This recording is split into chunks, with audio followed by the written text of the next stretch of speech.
Entre escrever um livro e conversar com vocês, hoje nós decidimos conversar com vocês. E nossa conversa de hoje vai ser sobre os 10 anos da Lava Jato. Apesar de há 10 anos eu já atuar como advogada, eu não atuei diretamente na Lava Jato. Eu era uma mera espectadora, assim como muitos de vocês. Mas hoje nós vamos conversar com alguém que atuou, que conhece os bastidores da Lava Jato. Vamos lá? Vamos lá. Então, doutor Carlos, falando sobre a Operação Lava Jato, me conta aqui como que você foi parar atuando em um processo da Lava Jato. Na verdade, doutora, foi mais de um. Eu tive 4 clientes na Operação Lava Jato, ainda tenho. Mas a senhora sabe que eu fui servidor do Poder Judiciário por um tempo e eu saí do Superior Tribunal de Justiça e uma semana depois, estoura a Operação Lava Jato. Meu sócio da época, doutor Gabriel, ele fazia muito direito eleitoral e tinha vários clientes da política. E alguns deles foram até o escritório e, ocasionalmente, havia já naquele momento alguém tocando a área criminal do escritório, que era eu. E foi assim que eu entrei na Operação Lava Jato, que naquela época nós não sabíamos exatamente o que é que era. Eu digo que eu entrei na Lava Jato no dia 1. A gente não sabia a dimensão que ia tomar, a gente não sabia nada disso. Qual seria a repercussão dessa operação? Né? Não, de jeito nenhum. E foi assim que eu cheguei. Ou melhor, eu diria que a Operação Lava Jato chegou até mim.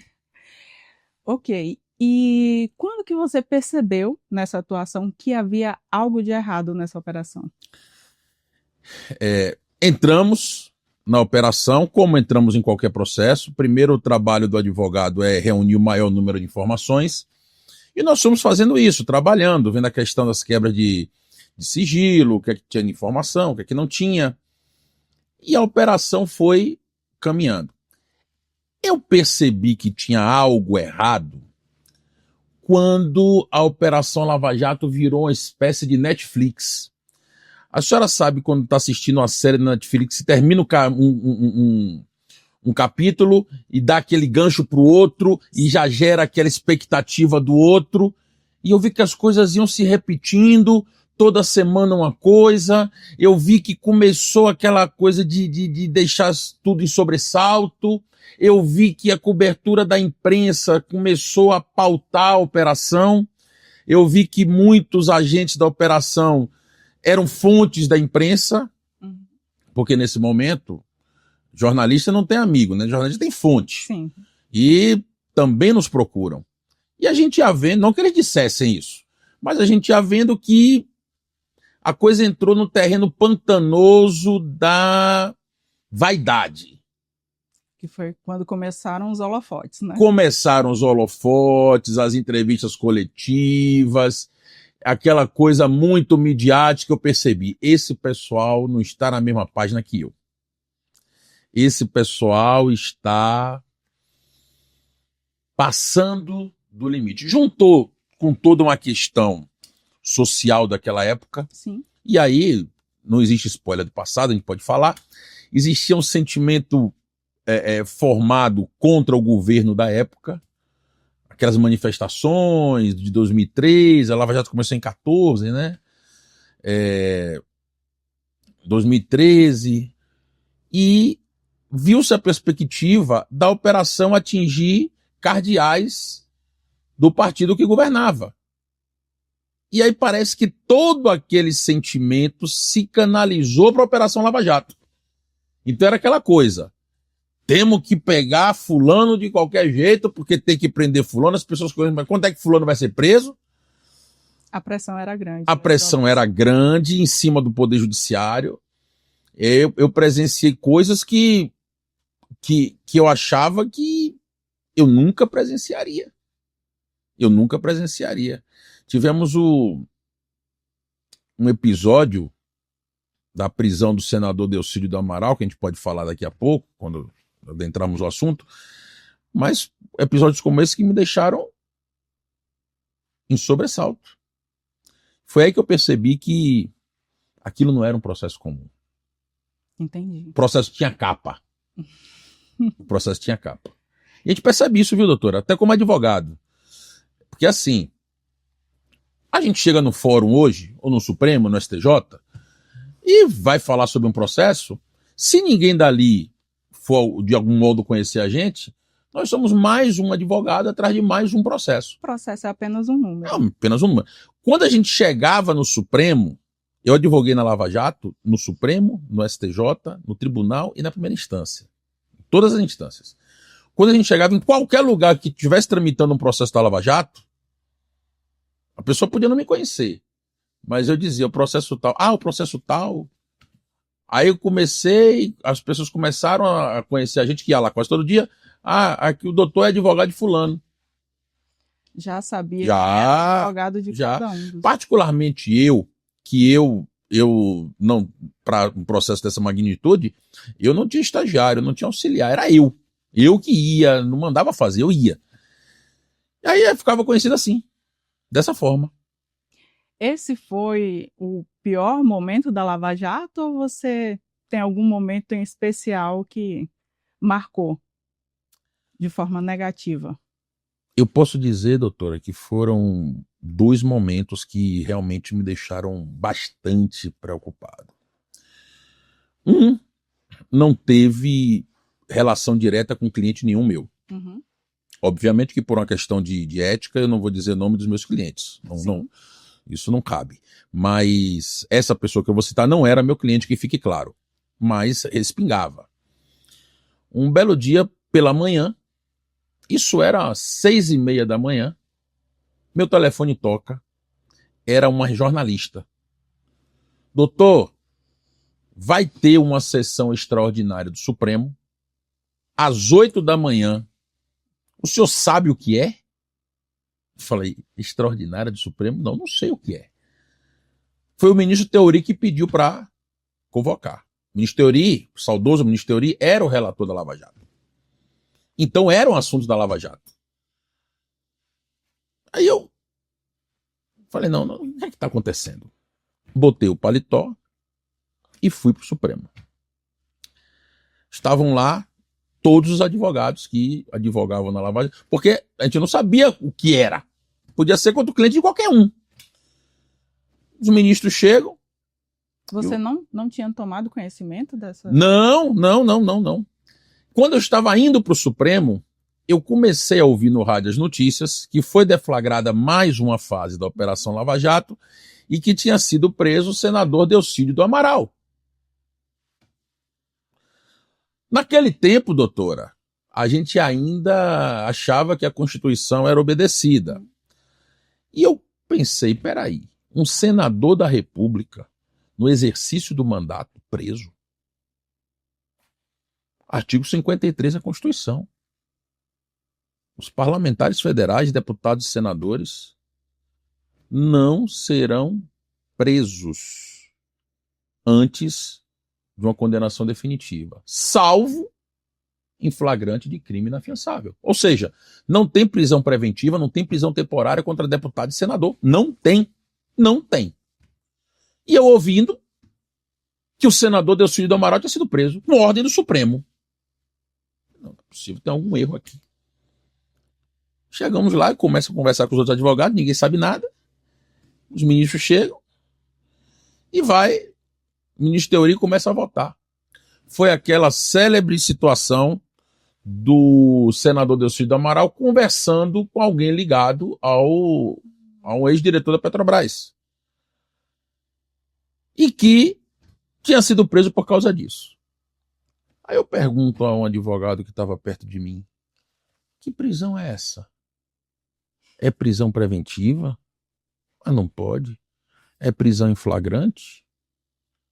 Flagrante. Aí começaram a dizer, não, porque é o crime de obstrução da justiça e esse crime é permanente, pode haver flagrante. Sim, mas se a prisão é em flagrante, por que é que foi feita com ordem do Supremo? Você não tem mandado de prisão em flagrante. Você não tem representação por prisão em flagrante. Naquela época, ainda se tinha algum pudor. Ninguém chamou de preventiva na época. Mas também não podia dizer que era uma prisão em flagrante. Aí, doutora, para mim, Foi o pior momento, porque eu vi que o Supremo estava perdido. Porque é uma coisa básica no processo penal, no direito constitucional. E o Supremo sucumbiu. Eu não vou nem entrar no mérito da prisão, porque o senador, o então senador, na minha ótica, não praticou crime nenhum. Ah, mas ele estava falando sobre... Falar sobre algo não é cometer crime. Nessa ótica. Uhum. Falar que se vai cometer um crime, salvo no crime de ameaça, não é crime. Se eu falo que vou matar alguém, se eu não estiver praticando ameaça contra aquele alguém, isso é fato atípico. Mas não é crime de homicídio nunca. Né? Teve essa questão de mérito e essa questão processual, que para mim foi o mais gritante. E aí, doutora, eu vi, Brasil afora, muitos aplausos. Tem que prender esses corruptos mesmo. E eu pensando, meu Deus do céu. A população com sede de prisão. Eles não sabem o que estão fazendo. Por quê, doutora? Se o Poder Judiciário, ele suplanta um texto constitucional expresso para pegar um senador da República, o que é que ele não faz contra mim e contra a senhora? Sim. Contra quem está assistindo a gente? Então, não é uma questão de defender os poderosos. É questão de olhar. Se aconteceu com ele uma violação flagrante do texto constitucional, que garantia eu tenho? Sim. E pode notar, foi a partir daí que o Supremo veio, acabando com o foro por prerrogativa de função na questão de ordenação penal 937. Parlamentar agora não é mais julgado no Supremo, se for no exercício do mandato, já mudaram tudo de novo agora. Começaram a criar uma jurisprudência, umas invenções para dar vazão àquele sentimento. E eu vi, doutora, e eu avisei a muita gente, se você está aplaudindo agora, você vai chorar lá na frente. Porque o que está se fazendo aqui é implodindo um sistema de garantias criado pela Constituição de 88. E nós vamos chegar nessa parte lá da frente. Mas o que você, nesse momento, tem a me dizer sobre o desmonte da Operação Lava Jato? Isso é uma uma coisa interessante, né? A Operação Lava Jato está sendo desmontada. Ah, porque, nulidade aqui, nós falamos desde o primeiro momento. Isso está errado. Se vocês pegarem as petições dos advogados na Lava Jato, vocês vão ver. Os advogados lá em 2015, 2016, 2017, eles estão dizendo, está errado. Não, isso aqui é besteira, não, porque é negócio de competência, não, porque é eleitoral, por quê? Tá tudo nas nossas petições, tá tudo lá. O manual de como fazer direitinho tá lá. Mas não nos ouviram. Se tivesse consertado lá atrás, aí a senhora pode dizer, mas peraí, você é advogado, você queria que fizessem tudo certinho, mesmo que com isso eventualmente se condenasse algum cliente seu? Olha, doutora, se fizer tudo certinho, se tiver que condenar fazendo tudo certinho, é assim que tem que ser. O que eu não posso admitir é uma condenação descumprindo regra. Sim. Da forma como estava se desenhando a operação, alguns seriam punidos, sim, dentro das regras processuais. Como foram na ação penal 470. Muita gente esquece, né? Fala que o Supremo é leniente a isso e aquilo, mas está esquecendo a ação penal 470. Que o Supremo condenou o presidente da Câmara dos Deputados, tirou o mandato de deputado, tirou o mandato de cardeal de partido de alto coturno. Isso todo mundo esquece. Né? Mas na Lava Jato o Supremo desmontou a Lava Jato. Não foi assim não. O que desmontou a Lava Jato foram as nulidades que foram criadas lá atrás. E elas foram parcialmente corrigidas. A culpa não é do Supremo. A culpa é de quem fez lá atrás. Que nós advertimos. Mas, sinceramente, doutora, a Lava Jato não foi desmontada. Não? Não. A senhora sabe que nós temos processo da Lava Jato ainda aqui no escritório? Sim. Né? Porque agora a parte que fica visível, foi desmontada. Mas nós sabemos o que nós estamos passando aqui, né? Tá havendo condenação ainda, recurso, tudo isso acontecendo aqui. Recursos sendo julgados, Recursos sendo julgados, tudo isso. A Lava Jato está acontecendo. Digo mais, não só no âmbito criminal, e no âmbito civil das ações de improbidade, que não tem a mesma visibilidade, que tem gente aí que já foi inocentada, mas está com o patrimônio todo constrito. Aí eu ouço alguém dizer, pelo menos isso. Olha, estou falando de pessoas inocentadas. Sim. E há quem diga que mesmo inocentado é bandido. É aquilo que eu sempre digo. Bandido não é quem descumpre a lei. Bandido é quem o Estado diz que é bandido. Amanhã vão pegar os seus inocentes, eles vão virar bandidos. E por falar em amanhã, que no caso é hoje, o ex-presidente Bolsonaro virou réu. O que você pensa sobre isso, comparando a Operação Lava Jato? O que eu posso dizer para a senhora é que eu já sabia. Doutora, é uma espiral. A violência, a arbitrariedade, ela se movimenta em espiral. Lembra quando eu disse lá atrás, hoje aqui a gente conversando, que quando prenderam um senador no exercício do mandato, eu me assustei? Sim. Que ali eu vi que a coisa estava complicada? Ali eu vi que a Constituição não valia nada? Sim. Eu falei, isso vai dar problema. Eis que o Supremo muda uma jurisprudência que já durava muito tempo, que a prisão só pode ser executada a partir do trânsito em julgado. Ele muda. E vamos falar claramente, doutora? Mudou para pegar o ex-presidente Lula. Não estou aqui discutindo o mérito da questão. Sim. Se ele era culpado, se ele era inocente. Mas o fato é que até então, alguém só era considerado culpado, portanto só podia cumprir pena, após o trânsito em julgado de sentença penal condenatória. Aí o Supremo muda isso por 6-5. Por 6-5. E autoriza a execução da prisão em segunda instância. Pois é. E eu volto a dizer, um ex-presidente da República, sim, cujo partido dele colocou 8 ministros no Supremo, isso é importante ser dito, para quem acha que em Brasília se vive de compadrio e de influência, o partido dele colocou 8 ministros no Supremo, e esse Supremo revisou uma jurisprudência que permitiu prendê-lo.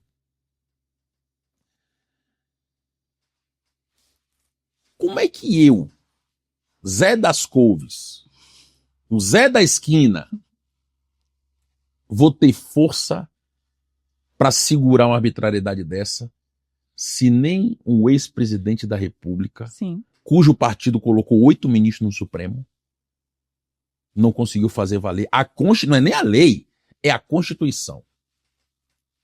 Porque tinha que pegar ele. E à época muitos aplaudiram. Muitos aplaudiram. E vamos chegar no que aconteceu ontem.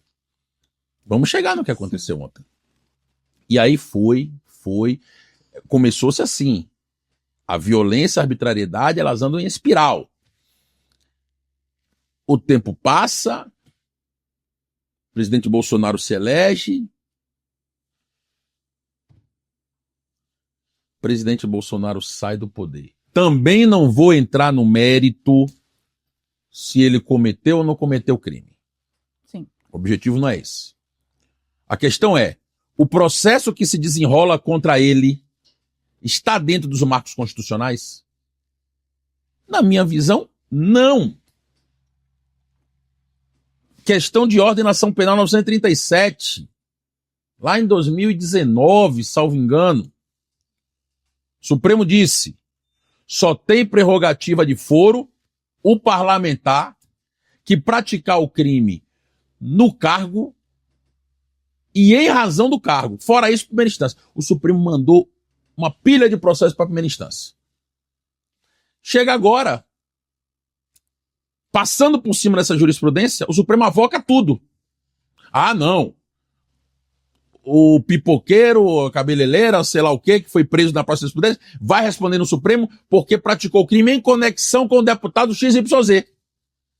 Ora, se o próprio deputado, por jurisprudência do Supremo, ele não responderia mais no Supremo, por que agora ele passa a responder de novo, junto com essas pessoas todas? E o relator foi escolhido como? Foi pro sorteio? Não, foi indicado. E o Supremo instaurou inquérito.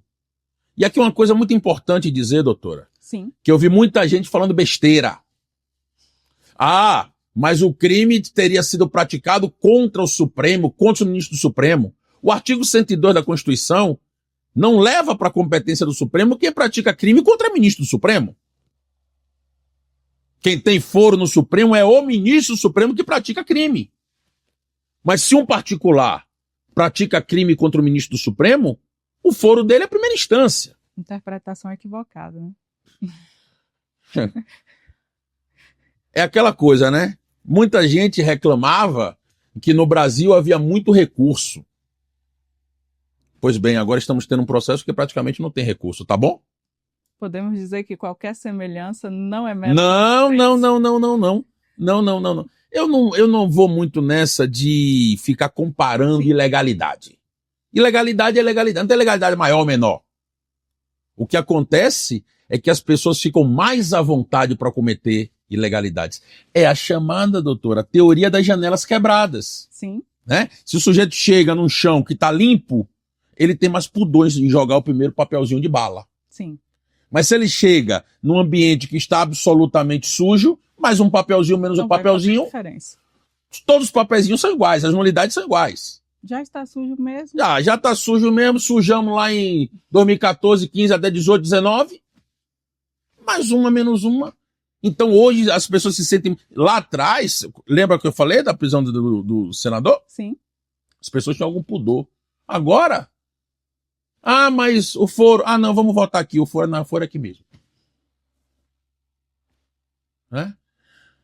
Ministro do Supremo que praticamente dirige as investigações. Instaura o inquérito, designa um relator. Ah, mas o crime foi praticado nas dependências do Supremo. É o que diz o regimento interno do Supremo, que tem força de lei. Ora, o mesmo se diz da Câmara dos Deputados, do Senado, todos os regimentos têm lá que o presidente requisitará a instauração de inquérito quando o crime for ocorrido nas suas dependências. O STJ tem isso. Provavelmente os tribunais de justiça, os tribunais federais também. Só que isso não significa que a apuração vai ser do tribunal. Significa que o presidente vai determinar a instauração de inquérito. A Polícia Federal instaura o inquérito e esse inquérito vai para a primeira instância. Só a iniciativa de instauração que compete ao presidente. Porque o presidente exerce o poder de polícia no âmbito do tribunal. Isso não significa que se altera a competência. Até porque a competência é constitucional. Sim. E a prerrogativa de instauração de inquérito ela é regimental, legal. Você não fixa a competência jurisdicional do Supremo em sede de regimento. É a Constituição que diz. Mas é o Supremo que diz o que é a Constituição. E sobre violação de prerrogativas? Quantas prerrogativas dos advogados nessa Operação Lava Jato? Ó, doutora, teve uma situação bem interessante que aconteceu comigo, particularmente. Eu vou contar para a senhora, para as pessoas que estão assistindo, porque a gente tem que deixar isso para a posteridade, né? Sim, por favor. O relator ainda era o ministro Teori, saudoso ministro Teori. E um dia à noite, eu estava assistindo televisão e eu descubro que foi determinada uma medida cautelar contra um cliente meu. Uma quebra de sigilo. Falei, ué, tá no Jornal Nacional e eu não tô sabendo. No outro dia de manhã eu fui pro Supremo. Gabinete do ministro Teori. Falei, olha, eu quero ter acesso a cautelar número tal, PET número tal. Ah, doutor, é sigilosa. Falei, olha, eu acho que não é mais, porque já foi noticiada. É, doutor, mas... Falei, tudo bem, é sigiloso, mas eu sou advogado do caso, eu tenho o direito de ver. É, mas... Não tem como... Falei, não, tudo bem, entendi. Eu vou pedir ao ministro acesso aos autos. Qual é o número? Ah, doutor, a gente não pode dizer o número. Nem o número. Não tinha número. Não, mas como é que eu vou peticionar se eu não sei o número? Não, doutor, mas... Chama a chefe de gabinete. Não, doutor, faça o seguinte. Vá no protocolo, era físico, esses processos eram físicos. Vá no protocolo, dê entrada na petição, manda para cá e aqui eu direciono para o processo. Eu disse, doutora, o protocolo não vai aceitar uma petição sem endereçamento de processo. Ele não tem como vincular. Eu fui servidor do judiciário, sabia disso. Não, doutor, pode ir que vai sim. Desci o elevador, fui na sala da OAB, fiz a petição, fui no protocolo. Doutor, qual é o número? Falei, olha, liga no gabinete do ministro Teori, fala com a doutora fulana. Ah, doutor, o senhor me desculpe, mas não adianta eu falar com o gabinete porque pego a petição, subo. Doutora, a senhora me desculpe, mas isso é uma brincadeira. Não, doutor, tudo bem. Aí ela se convenceu de me dar o número. Ao menos, né? Aí me deu o número, eu fui lá, protocolizei para o ministro despachar. Mas olha que interessante, essa petição que eu fiz. Dá atenção para isso.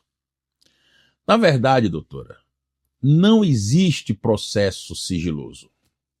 Não existe processo restrito. O que existe é sigilo das informações que constam nos processos. O processo é público por natureza. Sim. Você pode restringir o acesso às informações dele, mas a existência dele é pública. Como regra.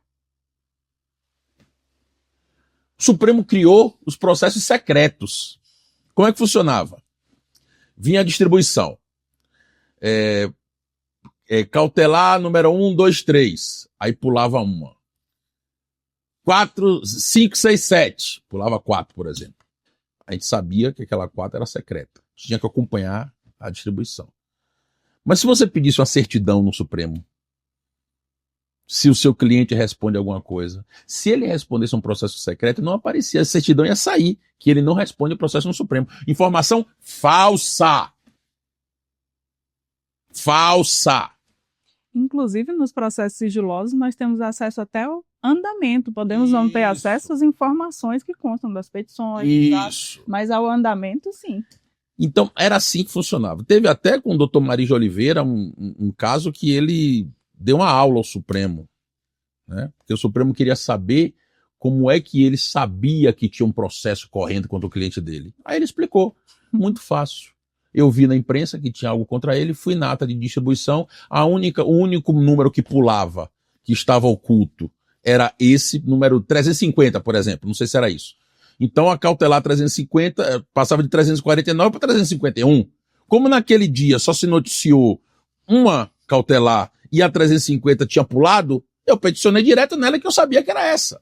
Mas, questão de lógica. Questão de lógica. Mas o ministro Supremo queria saber como ele teve, como se tivesse algum vazamento para ele. Enfim.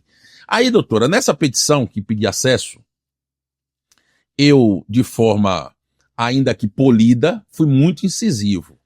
Eu disse que, expliquei isso, que eu falei para a senhora, que não existe processo sigiloso. Sim. E disse que isso era coisa medieval. Que processo sigiloso era medieval e que o Supremo estava adotando métodos medievais de investigação, de tramitação de processo. No outro dia, meu cliente me liga. Cedo. Você já viu a Folha de São Paulo? Eu disse, não, ainda não. O que foi? Meu nome está lá e o seu nome também. Falei. Aí eu vou olhar a Folha de São Paulo. Tava lá na página principal. Advogado, qualquer coisa assim. Advogado diz que o Supremo adota métodos medievais. O processo era secreto, hein? Mas já tava, né? E aí dizia o que é que eu falei e tal, mas a chamada era essa, que eu disse que o Supremo era medieval. Era secreto para os advogados e partes, para a mídia não. Graças a Deus, doutora, o ministro Ricardo Lewandowski, quando assumiu a presidência do Supremo, acabou com isso, trouxe as coisas para os trilhos. Hoje, que eu saiba, não existe mais processo secreto no Supremo. Sigilosa é a informação dentro, mas a existência, não. Chega uma representação policial, ela é tombada, autuada, registrada, número tal, você não sabe o que tem ali, mas sabe que tem. Graças a Deus.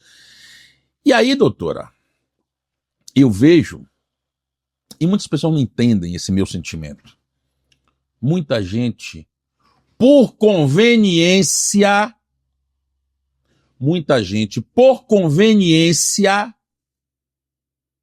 tá martelando o Supremo agora. Ah, porque o Supremo isso, o Supremo aquilo. Quando é alguém das minhas relações, eu digo, onde é que você estava entre 2014 e 2018? Você estava aplaudindo o Supremo. Onde é que eu estava? Eu estava gastando a sola do meu sapato no corredor do Supremo, brigando contra a ilegalidade. Mas você achava que isso era coisa de advogado criminalista que queria soltar vagabundo. E aplaudia o Supremo. Hoje, você está vendo como é importante. Ontem, no julgamento do recebimento de denúncia do ex-presidente Bolsonaro, houve muita reclamação de que os advogados não tinham acesso aos autos. E louve-se, havia advogado ali que estava na Lava Jato reclamando da mesma coisa. O advogado não mudou de lado. Quem mudou de lado foram as pessoas que estavam aplaudindo lá e agora estão vendo o problema. Pessoas, doutora, que aplaudiram lá e que hoje são réus. Sim. Não sei se serviu de ensinamento. O que eu posso dizer é o seguinte: eu não mudei de lado.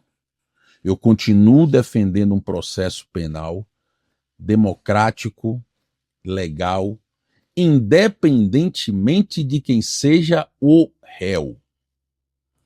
Por falar nisso, você pode me dizer se esse processo da Lava Jato ele foi o ponto alto da sua carreira? De forma nenhuma. De forma nenhuma. De forma nenhuma. Muita gente, doutor, eu costumo dizer que o advogado é como o jogador de futebol. As pessoas enxergam aqueles que estão na TV. Sim. Mas nós temos uma série de outros que não estão na TV, que estão pelos campos do Brasil afora, cuja existência é ignorada. Nem de longe, a Lava Jato foi o ponto alto da minha carreira, porque eu considero que eu já pude fazer coisas muito mais importantes fora da Lava Jato. Por exemplo? Por exemplo, doutora, uma pessoa anônima, sim, que estava tendo sua vida arruinada numa falsa acusação de estupro, que chegou aqui no escritório condenado, e nós conseguimos reverter. Ah, mas isso vai ser assunto para um próximo vídeo que Vai. nós vamos aprofundar. Então, essa pessoa não tinha força política, não Sim. tinha mídia, lutava contra o estereótipo, e nós estávamos ali, não tinha nenhum jornalista me perguntando as coisas, né? Não tinha nenhum partido contra aquela condenação. Então, é aquela coisa, doutora. As pessoas acham que é glamour advogar na Lava Jato. Não é não. Não é não. Não é não. Não é não. Na verdade, dá até mais trabalho do que deveria dar, né? Em razão dos holofotes que A gente sofreu. fica muito mais exposto, a gente é muito mais Sim. criticado, o tribunal da rede social bate na gente, né? Então eu tenho muitas outras situações, alguns júris que eu já fiz, que eu considero que foram assim muito úteis, que eu posso colocar na frente da Lava Jato em termos de ponto alto da minha carreira. E agora uma dúvida que me surgiu, que também pode ser de muitos aqui. Esse modo de fazer que a Lava Jato trouxe, ela termina ou continua? Continua, doutora. Está continuando. Você que está assistindo esse vídeo, salve para assistir no futuro. Porque se nada for feito para trazer o processo penal para o eixo da legalidade, coisas muito piores vão acontecer. Se você aplaude hoje, você vai chorar amanhã. Se você chora hoje, talvez você tenha aplaudido ontem. Então, infelizmente, lembrem, a violência e a ilegalidade se movem em espiral. Se nada for feito, algo muito pior vem por aí.